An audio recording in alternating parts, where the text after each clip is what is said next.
Hey, this is Aaron, registered psychotherapist and OCD specialist. Now let's talk about how to do ERP step by step.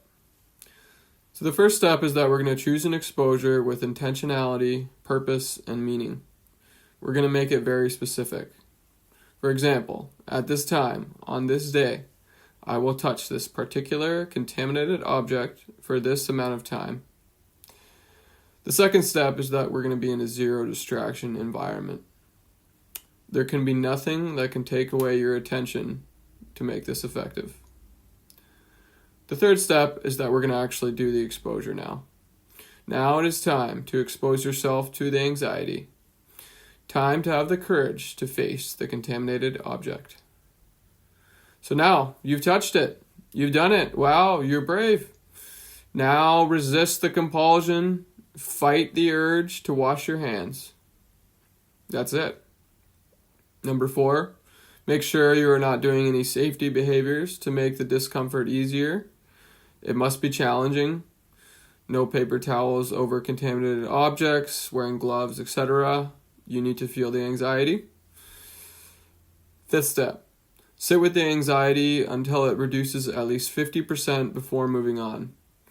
We want you to observe your anxious thoughts. Sit with them. Number 6, notice how the anxiety is impermanent and goes away fairly quickly. Number 7, practice this daily until the anxiety goes to 0. The psychological term for this achievement is called habituation. You are now comfortable with your previously feared stimuli. Congratulations. Number 8, examine how your mind overestimates the consequence.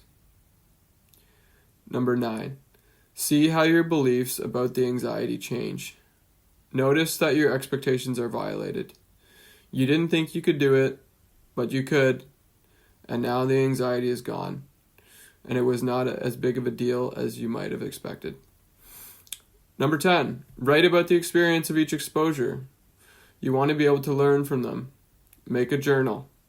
Record your thoughts.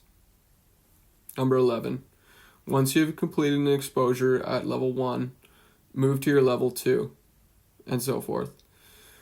Remember, this takes hard work and discipline, but it is worth it for freedom. I am here to support you on your OCD journey. Hit subscribe for more education here.